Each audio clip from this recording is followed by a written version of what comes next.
अखिल भूमंडलीय सर्व शिरोमणि मुनि समाज के संस्थापक आदि मुनीश्वर योगेश्वर सद्गुरुदेव श्री मुनि महाराज की जय। उपस्थित मुनि वृंद, साधु सज्जन वृंद, संत वृंद, साधक वृंद, आध्यात्म ज्ञान के जिज्ञासुओं और प्रेमियों, सभी श्रोता वृंद, आप सबको मेरा कोटिशः नमन, सप्रेम जय जीव। तो आध्यात्मिक चर्चा चल रही है और हम लोग सद्गुरुदेव शिव मुनि महाराज रचित आत्मबल, मनोबल और इच्छा शक्ति ग्रंथ से चर्चा कर रहे हैं। आज अध्याय 11 पर चर्चा करेंगे और शीर्षक दिए हैं सद्गुरुदेव, देवी देवता, भूत प्रेत और ईश्वर को मानने का परिणाम। यानी देवी देवता, भूत प्रेत और ईश्वर को मानने का फल क्या है, उस पर चर्चा होगी, है ना।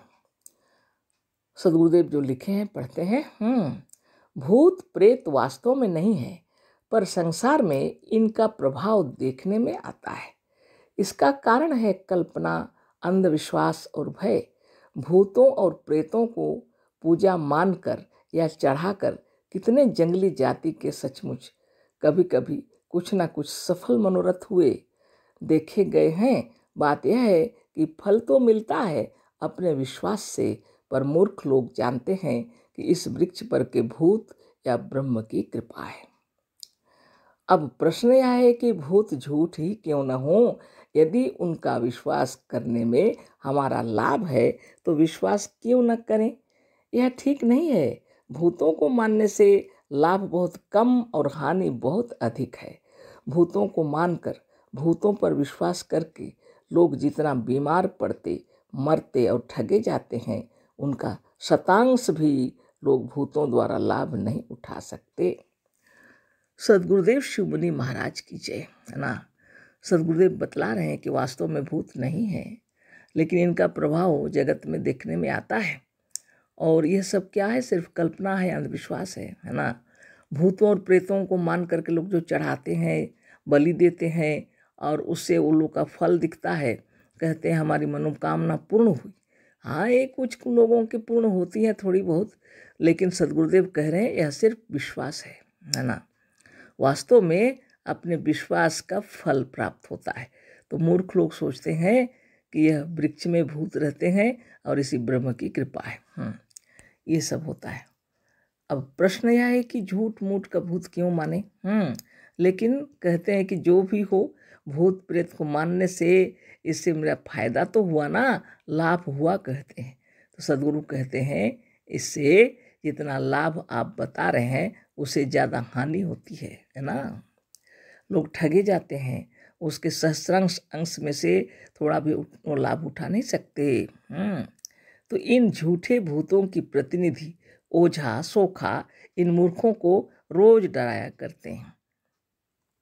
तो भूतों प्रेतों के प्रतिनिधि होते हैं ओझा और सोखा।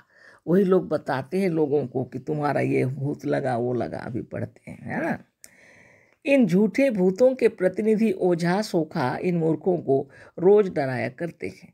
भूत यह पूजा मांग रहा है, यह करो, यह दो, नहीं तो रुष्ट हो जाएगा, तुम्हें मार डालेगा। मनुष्य डर कर देता रहता है। देने वाला जितना ही देता है, इनकी मांग बढ़ती जाती है। कहाँ तक कोई दे। जब नहीं दे सकता है तो भूतों के प्रतिनिधि कहते हैं कि अब वह तुम्हें बीमार कर डालेगा, तुम्हें, तुम्हारे पशुओं और तुम्हारे बच्चों को मार डालेगा। भूतों के मानने वाले इससे डर जाते हैं। बहुत बड़ी बात है ना। भूतों के जो प्रतिनिधि होते हैं ना, ओझा सोखा, है ना, ये सब डराया करते हैं लोगों को और मूर्ख भी बनाते हैं, है ना। तो ये भूत आज ये मांग रहा है पूजा, वो मांग रहा है, और नहीं दोगे तो तुम्हें बीमार कर देगा, नहीं तो तुम्हारे घर में माने जितने पशु पक्षी जो कुछ तुम पाले हो उनको भी बीमार कर देगा, बच्चे भी बीमार हो जाएंगे, है ना। तो भूतों को जो मानते हैं डर जाते हैं। तो मनुष्य का यह स्वभाव है कि जिस वस्तु से वह जितना ही डरता है उतना ही अधिक उसकी भावना करता है। भावना का प्रभाव उसके शरीर और उसकी बाहरी परिस्थितियों पर बिना पड़े नहीं रहता। भावना के प्रभाव पर हम इसी पुस्तक में बहुत कुछ लिख चुके हैं। अतः इस तरह से भूतों के भक्तों की हानि अधिक और लाभ बहुत कम होता है। डरते हैं जिसको लोग उसी को बहुत याद करते हैं, यह मनुष्य का स्वभाव है। तो बाहरी परिस्थितियों के कारण अपना भीतर का अंतर्मन भी प्रभावित होता है ना। तो भावना का प्रभाव उसके शरीर के बाहर भी पड़ता है, शरीर के भीतर भी। भावना के प्रभाव पर हम इसी पुस्तक में बहुत कुछ लिख चुके हैं, कह रहे हैं गुरुदेव। अतः इस तरह से भूतों के भक्तों की हानि अधिक और लाभ बहुत कम होता है। देखिए, भूतों से कोई फायदा नहीं है ना, हानि ज़्यादा है। तो इस तरह की बात हो रही है। तो सद्गुरुदेव शिरोमणि महाराज जो ज्ञान दे रहे हैं, इस बात को तत्व से समझना चाहिए। तो भूत की लीला बता रहे हैं। अभी किसी से झगड़ा हुआ कि उसने धमकाया, हम तुम्हारे ऊपर भूत हका देंगे।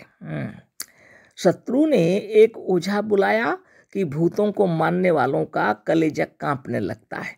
भूतों को मानने वाले सोचते हैं कि आज शत्रु हमारे ऊपर भूत अवश्य हकावेगा, वह आवेगा और हमारे घर भर को खा जाएगा। वह डर से कांपने लगता है और डर की अवस्था में बार बार शत्रु के भूतों की कल्पना करके सचमुच बीमार पड़ जाता है।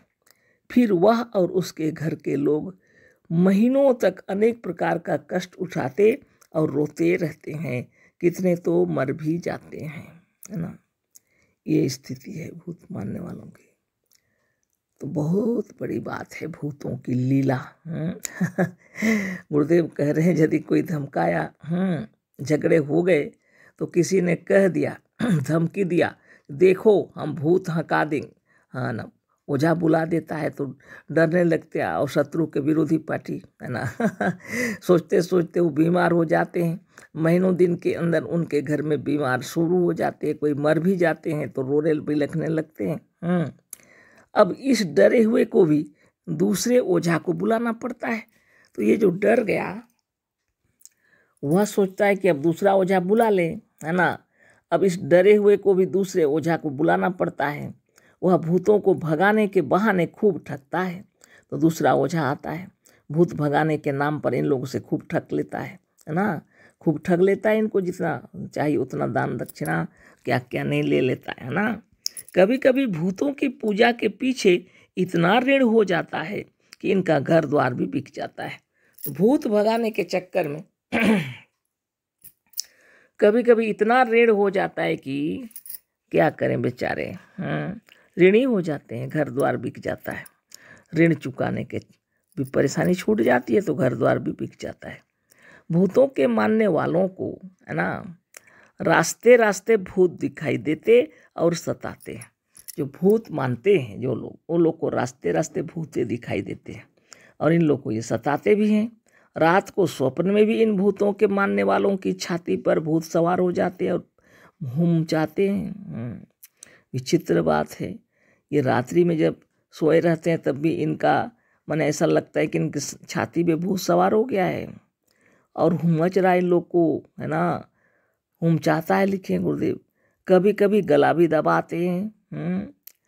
स्वप्न देकर अनेक प्रकार की पूजा मांगते हैं और स्वप्न दे करके अनेक प्रकार की पूजा मांगते हैं।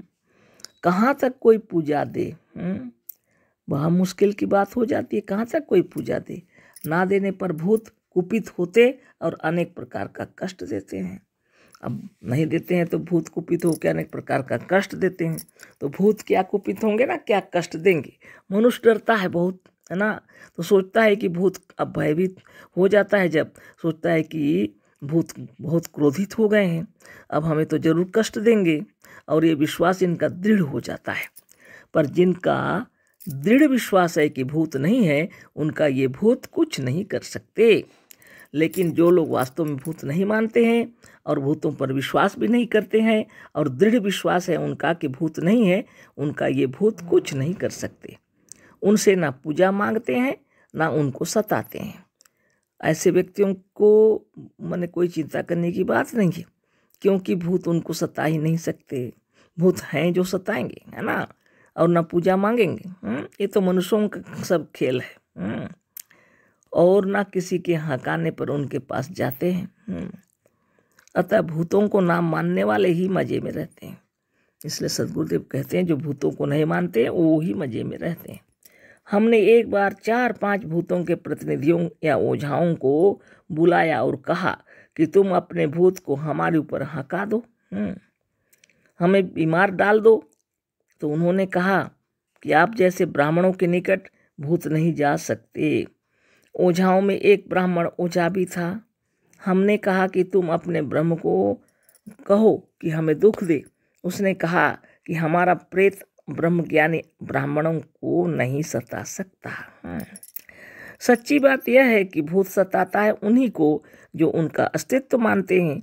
ये भूत प्रेत पढ़े लिखे थियासोफिस्टों को भी बड़े फेरे में डाले रहते हैं। थियासोफिस्टों के मेजों पर तो बुलाते हैं, हर प्रकार के भूत पहुंच जाते हैं। तो ये सब बातें हैं। अंधविश्वास, मूर्खता और अज्ञान ही भूतों को बनाता और दिखाता है। ज्ञान होते ही ये काल्पनिक भूत नष्ट हो जाते हैं। तो कल इस पर फिर चर्चा होगी। अशेष धन्यवाद। कोटिशः नमन। सब प्रेम। जय जीव। सद्गुरुदेव शिव मुनि महाराज की जय।